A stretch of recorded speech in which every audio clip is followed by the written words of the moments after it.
बिस्मिल्लाहिर्रहमानिर्रहीम अस्सलाम वालेकुम वेलकम टू हज नुमा इंफॉर्मेशन। अब आप लोगों को आज हम हाजिर हुए हैं कि आप लोगों ने हज रजिस्ट्रेशन का फॉर्म या हज के 2027 के लिए जो रजिस्ट्रेशन का प्रोसेस है अपने मोबाइल के ज़रिए कैसे कंप्लीट करना है, कैसे आपने अपनी तमाम इंफॉर्मेशन ऐड करनी है ऑनलाइन घर बैठे मोबाइल के ज़रिए। सो सबसे पहले हमारा चैनल जो है वो सब्सक्राइब कीजिए, बेल आइकन दबाइए ताकि तमाम इंफॉर्मेटिव वीडियोस आपको मिलती रहे इन टाइम। सो व्यूअर्स, आपने अपने मोबाइल में कोई भी ब्राउज़र, फॉर एग्ज़ाम्पल मैं क्रोम ओपन करने लगा हूँ, तो कोई भी ब्राउज़र ओपन कर लेना है और यहाँ पर hajj.wora.gov.pk/login लिख कर क्लिक कर देना है। जैसे आप क्लिक करेंगे तो आप लोगों के पास ये पेज ओपन होगा। एक बात याद रखें, जैसे ही आप लोगों के पास ये पेज ओपन होता है तो यहाँ पे लॉगिन शो हो रहा है। अगर आपने पहले से रजिस्ट्रेशन की, फॉर एग्जांपल रजिस्ट्रेशन की है या इस पेज पे अपना अकाउंट बनाया हुआ है, तो आपने फिर यहाँ पर अगर ईमेल है तो ईमेल ऐड कर देना है, पासवर्ड और साथ में ये डिजिट, या फिर मोबाइल नंबर है तो मोबाइल नंबर के ज़रिए या सीएनआईसी के ज़रिए आप अपने लॉगिन हो सकते हैं। और अगर आपने पहले अपने अकाउंट नहीं बनाया है, तो सबसे पहले आपने नीचे आके साइन अप पे क्लिक कर देना है। तो जैसे ही आप साइन अप पे क्लिक करेंगे तो आप लोगों के साथ ये नया पेज ओपन होगा जिसपे वाज़ेह तौर पर यहाँ पे साइन अप लिखा हुआ है। तो यहाँ पर आपने अपना नेम एंटर कर देना है, जो भी आप लोगों का कंप्लीट नेम है, यानी कि फॉर एग्ज़ाम्पल मैं अहमद खान एंटर कर रहा हूँ या आप रजब जट, या फिर मैं कोई डमी नेम लिख कर एंटर कर रहा हूँ एबीसीडी। इसी तरह सीएनआईसी में डमी नंबर से सीएनआईसी एंटर कर रहा हूँ। इसी तरह ईमेल एड्रेस जो भी abc@gmail.com, सो जो भी आपका जीमेल एड्रेस है वो या ईमेल एड्रेस है वो आपने यहाँ पे एंटर कर देना है। एक बात याद रखनी है कि आपके मोबाइल में जो ईमेल एंटर्ड है ऑलरेडी, उसी ईमेल एड्रेस यहाँ पर दिया करें, क्योंकि ताकि इन टाइम आपको ईमेल्स जो इंफॉर्मेशन ईमेल के ज़रिए वज़ारत की जानिब से या बैंक की जानिब से या फिर हज से रिलेटेड इंफॉर्मेशन मिलती रहे। तो और साथ में नेक्स्ट आपने अपना मोबाइल नंबर ऐड करना है। मोबाइल नंबर ऐड करते वक़्त एक बात याद रखनी है कि आपका जिस भी कंपनी का नंबर है, फॉर एग्ज़ाम्पल ज़ोम का है तो किसी दूसरे नेटवर्क पे कन्वर्ट ना हुआ हो। फॉर एग्ज़ाम्पल ज़ोम का नंबर है तो मोबिलिंक या यूफ़ोन पे या टेलीनॉर पे कन्वर्ट ना हुआ हो। और यहाँ पर नंबर एंटर वर्क करते वक़्त आपने 3 से स्टार्ट कर लेना है। जी, फॉर एग्ज़ाम्पल मोबिलिंक का नंबर है तो 0300 है तो आपने 300 लिख लेना है, क्योंकि 0 के लिए ऑलरेडी कंट्री कोड +92 लिखा हुआ है। या फिर अगर यूफ़ोन का नंबर है तो 0333 वगैरह-वगैरह जो भी आपका नंबर है मैं डमी लिख लेता हूँ, तो वो आपने यहाँ पर एंटर कर देना है। यहाँ पर आपने कोई पासवर्ड जो आपको याद हो वो देना है। फॉर एग्ज़ाम्पल मैं एबीसी दे देता हूँ। और दूसरी बात आप याद रखें कि जो भी मोबाइल नंबर सॉरी पासवर्ड यहाँ पे आप दे रहे हैं, तो वो अपने साथ सेव कर लें नेक्स्ट टाइम लॉगिन को होने के लिए आपको, ताकि अपना पासवर्ड याद हो। आपने किस तरह सेव करना है, आपने इस आंक के उस पे आपने क्लिक कर देना है। जैसे आप इस पे क्लिक करेंगे, तो आपने जो भी पासवर्ड दिया है, वो पासवर्ड आपके पास यहाँ पे लिखा हुआ शो हो जाएगा। ये देखिए शो हो जाएगा। तो ये शो होने के बाद जैसे ही आपका पासवर्ड शो हो, आप इसका स्क्रीनशॉट ले लें। स्क्रीनशॉट लेने के बाद आपके पास ये जो पासवर्ड है ये सेव हो चुका है। नेक्स्ट टाइम के लिए आप यही स्क्रीनशॉट देख के अपना पासवर्ड ऐड कर सकते हैं। नेक्स्ट कंफर्म पासवर्ड के लिए सेम एबीसी दोबारा वही पासवर्ड आप एंटर कर दें। और यहाँ पर ये एक मैथ्स का क्वेश्चन छोटा-सा दिया हुआ है 1 + 1, तो कोई भी नंबर आपको दे सकते हैं। उन 2 नंबर को जमा करने के बाद उसका आंसर यहाँ पे नीचे लिख देना है और साइन अप का बटन आपने दबा देना है। तो जैसे ही आप साइन अप का बटन दबाएँगे तो आप लोगों के पास नई विंडो शो हो जाएगी। तो ये वाली विंडो डियर्स आप लोगों के पास शो हो जाएगी। यहाँ पर सबसे पहले आपने आपके पास कोई इन्फॉर्मेशन मौजूद नहीं होगी। कुछ भी लिखा नहीं नज़र आ रहा होगा। मैंने चूँकि ऑलरेडी थोड़ा-सा डेटा एंटर कर दिया था, तो मेरा इसलिए शो हो रहा है। तो आप लोगों का कोई भी डेटा शो नहीं हो रहा। हमने ये वाला जो पेज है ये ओपन हो जाएगा, आपका बाकायदा नेम लिखा होगा। अभी इसके बाद आपने first of all place of departure, किस एयरपोर्ट से आप हज का सफ़र शुरू करना चाहते हैं, यानी किस एयरपोर्ट को आप मुंतखब करना चाहते हैं जो आपका नज़दीकी एयरपोर्ट है। तो मैंने इस्लामाबाद मुंतखब किया, आपके लिए जो नियरेस्ट कराची है, लाहौर है, मुल्तान है, पेशावर है, जो भी आप उसको चूज़ कर लें। इसके बाद आपने अगर शॉर्ट टर्म हज पैकेज पे 20 दिन वाला पैकेज मुंतखब करना है तो शॉर्ट पे क्लिक करें, और अगर आपने 40 से 45 दिन वाला मुंतखब करना है तो लॉन्ग टर्म वाला पैकेज मुंतखब करें। नेक्स्ट आपने अपना ग्रुप साइज बताना है कि आपके ग्रुप में कितने अरकान हैं, 2 हैं, 3 हैं, 4 हैं। अगर आप अकेले सफर कर रहे हैं तो 1 पे क्लिक करें, और अगर आप 2 या 3 या 4 जितने भी अफराद जा रहे हैं अपने घर से या रिश्तेदार जा रहे हैं तो उतने अफराद का जब आप डेटा एंटर करेंगे तो उतनी साइज आप इसमें लिख लेना, यानी यहाँ पर एंटर कर देना।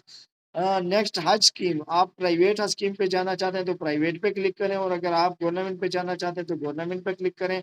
यहाँ पर आपसे 4 साल का डेटा, नेक्स्ट जो आपकी इंफॉर्मेशन ये मांगी गई है ये है मतलूबा साल। तो जो इनका हज मैनेजमेंट सिस्टम है मोरा का, उसमें उन्होंने 4 साल का डेटा मांगा हुआ है, तो आप नेक्स्ट ईयर 2027 वाला मुंतखब करें, क्योंकि ये रजिस्ट्रेशन 2027 के लिए हो रही है। अगर आप इसके बाद लगातार दूसरे साल का भी मुंतखब करना चाहते हैं तो वो कर लें। बस करंट जो रजिस्ट्रेशन है वो 2027 की है, सो 2027 को ही सेलेक्ट करें। नेक्स्ट आपका फ़िक़्ह सिलेक्शन है कि आप किस मसलक से ताल्लुक़ रखते हैं, तो उसमें अगर आप सुन्नी हैं तो सुन्नी क्लिक करें, और अगर शिया हैं तो शिया पे क्लिक करें। नेक्स्ट आपकी ज़ाती इन्फॉर्मेशन है। ज़ाती इन्फॉर्मेशन का मतलब ये है कि आपका जो एनआईसी नंबर है वो आपने यहाँ पे दर्ज करना है, मैंने डमी लिख दिया है। ये जो 2 नेम हैं ये आपने अपने पासपोर्ट से देखकर लिखने हैं, ये याद रखें, अपने पासपोर्ट निकाल लेना है। तो उस पे देखना है कि जो सरनेम है वो आपके नेम का आखिरी हिस्सा होता है। For example Mohammad Khan name है, तो खान जो है वो पहले सरनेम आएगा, खानदानी नाम होगा, और मोहम्मद जो है वो गिवन नेम होगा। तो पासपोर्ट पे सेम इसी तरह लिखा होता है, तो वहां से सेम वही स्पेलिंग आपने यहाँ पे डालनी है, जो स्पेल आपके पासपोर्ट पे लिखी हुई है सेम वही स्पेलिंग यहाँ पे लिखनी है। ताकि आपकी जो इंफॉर्मेशन मोरा वजारत में के पास सेव हो, या कल को आपके लिए वीजा लगे हज का, तो आपका इंफॉर्मेशन जो है वो एक्यूरेट हो, कोई इसमें मसला ना हो। नेक्स्ट आपने फिर अपने फादर का नेम, मैंने एक डमी नेम डाला हुआ है, तो जो भी आपके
तो व्यूअर्स नेक्स्ट इसके बाद जो नेक्स्ट ऑप्शन है वो आप लोगों ने अपने सूबे का इंतखाब करना है। तो सूबे में आप सिंध से हैं, केपी, बलूचिस्तान, जीबी, जेके या फिर इस्लामाबाद फेडरल से ताल्लुक है, तो जो भी आपका एरिया है उसको आप चूज़ करें।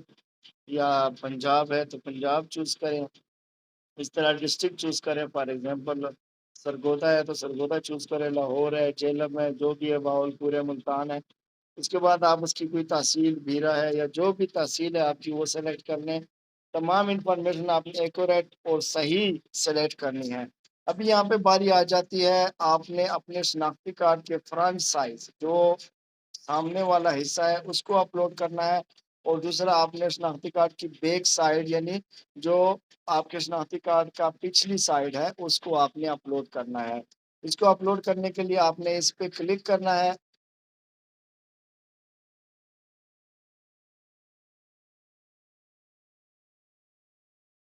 आपने यहाँ पे क्लिक करना है। जैसे आप यहाँ पे क्लिक करेंगे तो यहाँ पर आपके पास यानी कि शो हो जाएगा आपकी गैलरी।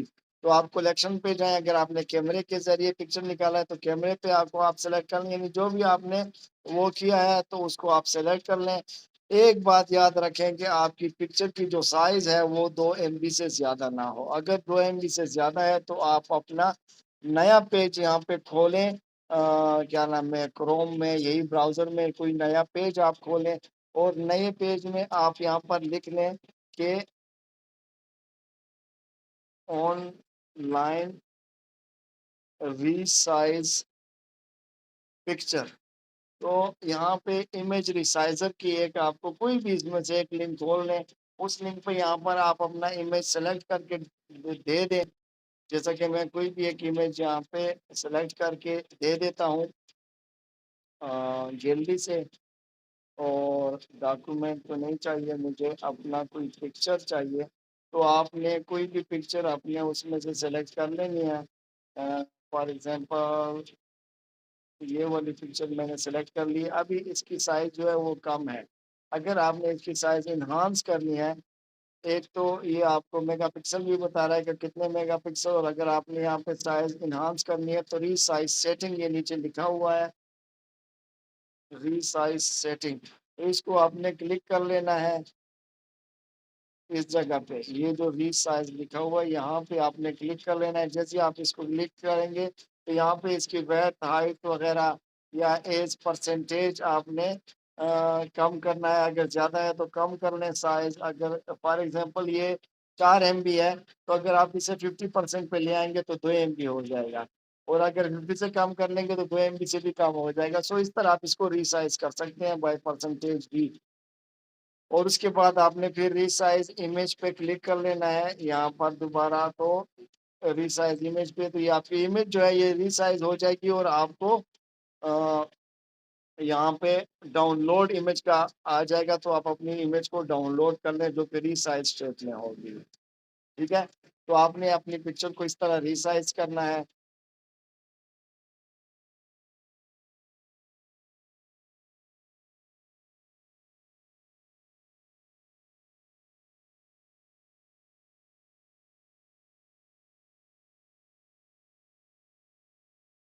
और उसको फिर यहाँ पे अपलोड कर लेना है। बैक वाली पिक्चर को भी अपलोड करने के लिए आपने सेम अपनी पिक्चर को रीसाइज़ कर लेना है और उसके बाद उसको अपलोड कर लेना है।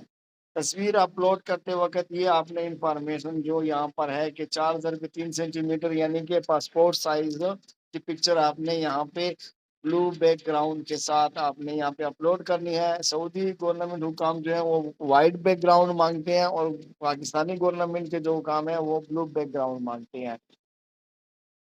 और इसकी फेस मस्ट कवर यानी कि आपका जो चेहरा है ना वो उस तस्वीर के 80% 70% यानी आपका कंप्लीट चेहरा आना चाहिए। उसका जो बैकग्राउंड है वो कम होना चाहिए, 70 से 80% तक आपका चेहरा जो है वो कवर होना चाहिए।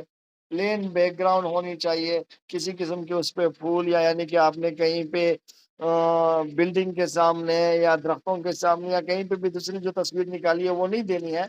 आपकी clear background, plain white background होनी चाहिए। आपने कोई किसी किस्म की कैप वगैरह या ग्लासेस, ऐनक वगैरह नहीं आपने पहनी हो, तो वो वाली अपनी पिक्चर आपने यहाँ पे फिर अपलोड कर देनी। जैसे आप इस पे क्लिक करेंगे, आपके पास दोबारा वही आपकी गैलरी ओपन हो जाएगी और गैलरी में फिर आपने दोबारा जो है वो सेलेक्ट करके आपने अपलोड कर देनी है और ये बाकायदा सेलेक्ट करना है कि मेरा जो बैकग्राउंड है व्हाइट है, विदाउट कैप एंड ग्लासेस है, यानी ना तो मैंने ऐनक पहने हुए हैं, ना मैंने टोपी पहनी हुई है, फेस जो है वो क्लियरली विजिबल है। उसके बाद आपने I want to fill passport information, अगर आप अपनी पासपोर्ट की इन्फॉर्मेशन फिल करना चाहते हैं तो इस पे क्लिक कर लें। यहाँ पर अपने पासपोर्ट का नंबर वगैरह सब कुछ ऐड कर लें, यानी कि आपका जो पासपोर्ट का नंबर है वो यहाँ पे ऐड कर लें। जो डेट ऑफ इशू है पासपोर्ट की वो सेम उसी तरह पहले ईयर सेलेक्ट करें और फिर मंथ सेलेक्ट करें, फिर डेट सेलेक्ट करें। तो सेम इसी तरह आपने अपने पासपोर्ट का तारीख तनसीख यानी एक्सपायरी डेट भी सेलेक्ट करनी है और इसी तरह पासपोर्ट की किस्म के ऑर्डिनरी है, डिप्लोमेटिक है या ऑफिशियल है। अक्सर जो डिप्लोमेटिक उन लोगों को मिलता है जो कि हमारे सिफारत खानों में या कि जो सिफारती एहलकार हैं उनको मिलता है। ऑफिशियल जो है वो जो इस तरह के ऑफिसेज में काम करते हैं या फिर हमारे जो एमएनएज एमपीएस हजरात हैं उन्हें मिलता है। हमारा जो आम होता है वो ग्रीन कलर का ये पासपोर्ट, ये ऑर्डिनरी कहलाता है। तो आपने ऑर्डिनरी पे क्लिक करना है और पासपोर्ट की फ्रंट पेज को यहाँ पे आपने अपलोड कर देना है। जैसे आप इस पे क्लिक करेंगे फाइल ओपन होगी, फाइल पे जाके वहां से आपने डायरेक्ट सेलेक्ट कर लेना है अपनी पिक्चर को। और जब आप ये तमाम इंफॉर्मेशन ऐड कर दें तो यहाँ पे आपने दरख्वास्त महफूज करें, सेव एप्लीकेशन पे क्लिक कर लेना है, तो आपकी इंफॉर्मेशन जो है जो एप्लीकेशन है वो सेव हो जाएगी। जैसे ही आप सेव उस पे आप क्लिक करेंगे तो आपके सामने ये नई विंडो ज़ाहिर होगी। यहाँ पर आप देखें तो आपका रेफरेंस आईडी भी शो हो रही है और इसी तरह हज ईयर भी शो हो रहा है, डेट भी शो हो रही है, ये किस डेट पे आपने अप्लाई किया था, कि कौन सा पैकेज सेलेक्ट किया था, golden Milad scheme, point of departure कौन सा एयरपोर्ट आपने सेलेक्ट किया था, ग्रुप साइज, स्टेटस आपकी जो शो हो रही है सबमिटेड, यानी आपकी रजिस्ट्रेशन जो है वो कंप्लीट हो चुकी है। यहाँ पर अगर आप दोबारा शो देखना चाहते हैं अपनी इंफॉर्मेशन तो इस ऊपर वाले शो पे आप क्लिक करें, तो ये दोबारा आपको अपनी सारी इंफॉर्मेशन जो है वो आपको शो हो जाएगी। ठीक है? तो हमें अपनी दुआओं में याद रखिएगा और हमारे चैनल को लाज़मी सब्सक्राइब कीजिएगा। मज़ीद इस किस्म की इन्फॉर्मेटिव वीडियो हासिल करने के लिए हमारे साथ रहिएगा। अल्लाह हाफ़िज़।